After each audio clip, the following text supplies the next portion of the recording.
Featherbrain, Chapter 1. Lucas, mail for you, Mom called up the stairs. One of my packages? Both. All right, I yelled. I bolted down the stairs and skidded to a halt at the front door. Our postie stood on the doorstep, snow melting on her shoulders, holding out 2 damp packages. Both were addressed to me, Lucas Clark in Calgary, Alberta. One was in a big flat envelope. The other, perched on top, was about the size of a large milk carton. Something special? She asked. Birthday presents, I said, taking them from her. I ordered them with my birthday money. They're for making dinosaurs. She grinned. Show me when you're done. Sure, I said. She walked down the sidewalk, leaving tracks in the wet snow. It was the second Wednesday in March, 2 weeks after my 10th birthday, and I'd been dying for these packages to come. I sat on the stairs and tugged open the envelope. It held a thin book, Makeosaurus, My Life with Raptors and Other Dinosaurs, by Brian Cooley and Marianne Wilson. Dinosaur models leapt off the cover, a wire model, a clay one, and a finished dinosaur, complete with feathers and teeth and claws. It looked totally real. I started turning pages, getting more and more excited. The book showed how Brian Cooley makes dinosaur models. Then it explained how kids could make them too. Good book? Mom asked, sitting beside me on the bottom step. Look at this, Mom. It's awesome. I flipped through the book, describing everything. She laughed. You've had it for 5 minutes and you're already an expert. She ruffled my hair. We both have red hair. Mine short and bright, hers long and dark. What's in the box? I was so excited about the book, I'd forgotten about the other package, the dinosaur making kit. Together, they'd be incredible. I tore open the box and pulled out a handful of scrunched up paper, then another and another. Was there anything inside? Finally, I found it. One small glass test tube filled with clear liquid, topped with a cork stopper. It was sealed in a Ziploc bag, along with a small piece of paper. I held up the bag. This is it? This is supposed to be a dinosaur making kit. Mom bit her lip. I hate to say I told you so, but I know. I groaned. You said, you never know what you'll get when you order off the internet. But the ad looks so good, I groaned again. Dropped the test tube into the box and stuffed all the paper back on top. What a waste of $20. Well, at least the book was great. I headed up to my room and flopped onto my bed to read. I didn't stop until I'd finished the book. It was amazing. I couldn't wait to get started. I grabbed a pad of paper and pencil and started listing all the things I'd need. The dinosaur on the cover was a Sinornithosaurus, according to Brian Cooley. It's one of the feathered dinosaurs from China. That was what I really wanted to make, but I decided to do something easier for a trial run. I glanced out the window. Fat, lazy snowflakes drifted down. Maybe I'd make a fat, lazy herbivore. I turned back to my list. I need wire for the frame. We had wire cutters and masking tape, and I had a lot of scraps of colored foam sheets I could use for padding. We had newspaper for paper mache, and I had a lot of paint. And lots of paint. I decided to make a stegosaurus and cover it with poppy seeds for the skin texture. I'd need something to use for teeth. What would work for that? What about the spikes for the tail? And the plates that stick out of its back? What could I make those with? Maybe if I wandered through the craft store, I'd get some ideas. I wrote out everything I needed. Then I put down my pad with a grin. I talked Mom or Dad into taking me to the mall tomorrow. I spotted the other package where I dropped it on my table. Slowly, I unpacked the test tube again. There wasn't much in it. The test tube was no bigger around than my pinky. The liquid was as clear as water, although it moved more slowly when I shook it. What was I supposed to do with it? I unfolded the piece of paper tucked in the bag. Make a dinosaur come to life.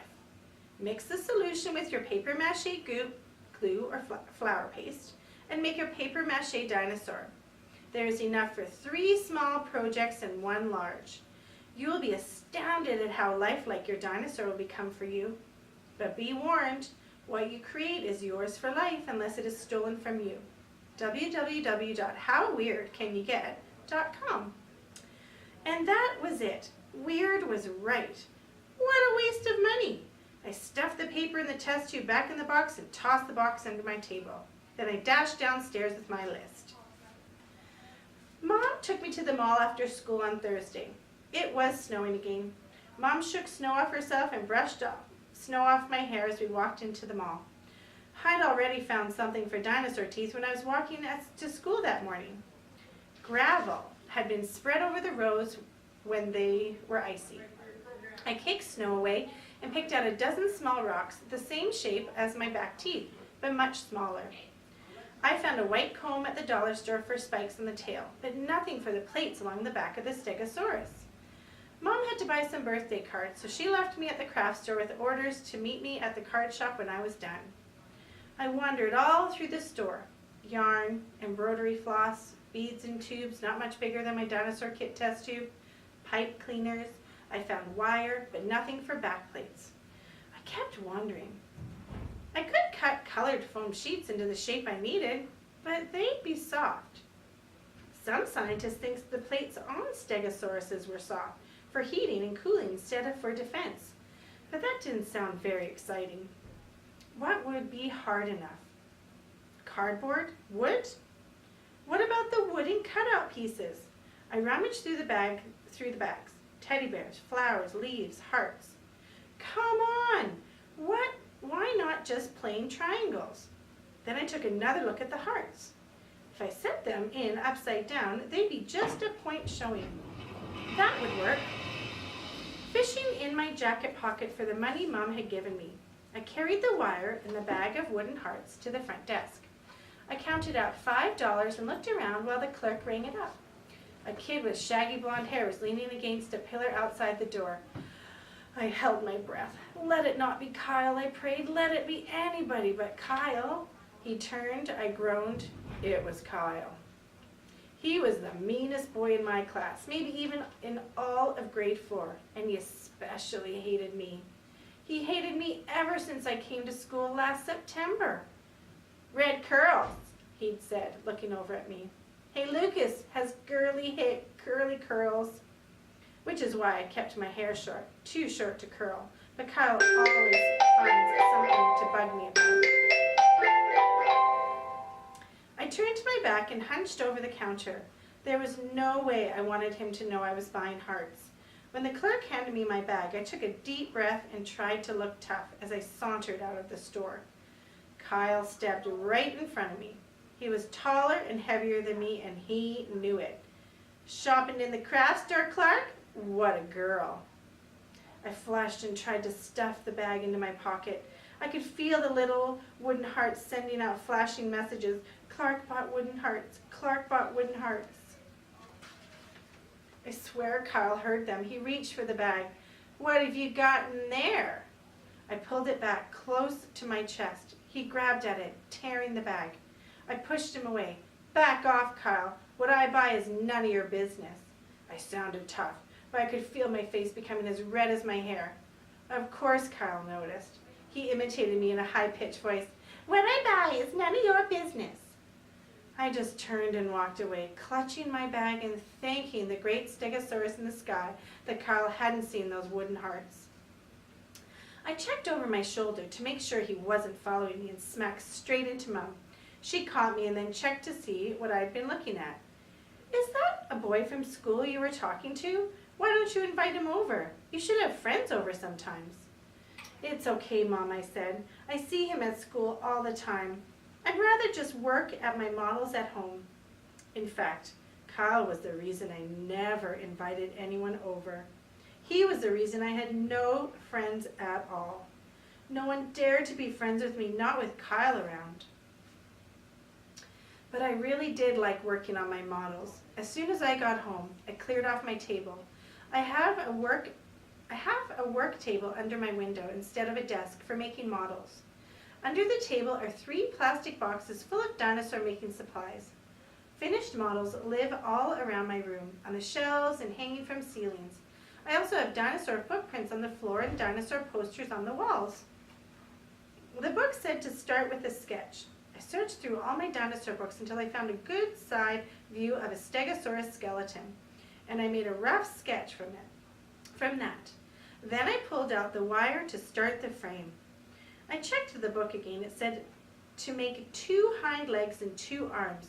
Just make the same limb twice, except in mirror image. You don't want a dinosaur with 2 right hind legs, otherwise it will walk around in circles. I laughed. If I could have a dinosaur that walked, I wouldn't mind if it walked in circles. But I didn't laugh much after that. Working with wire is nasty.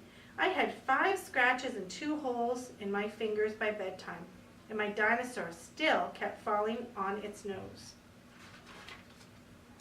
I got up early Friday morning, threw on some clothes, and worked until Mom made me come down for breakfast. At least she didn't complain when I gulped down my cereal and ran back to my room. By the time I had to leave for school, I finally had a frame I liked. I walked to school happy, even though I had to dredge through 6 inches of wet snow. After school, I pulled out a bag of colored foam bits and started patting the dinosaur. The legs were easy. I just imagined elephant legs. But the body was awful. I struggled to make it big enough without it looking like a fat lump. I had to pat it a bit, but not shape it totally, because I'd be adding paper mache. I didn't put any foam on the head. Stegosauruses had really small heads and tiny brains. I figured wire and paper mache would be enough for that. When I was done, it looked like some lumpy, multicolored weirdness. Not like a dinosaur at all. How could this possibly work?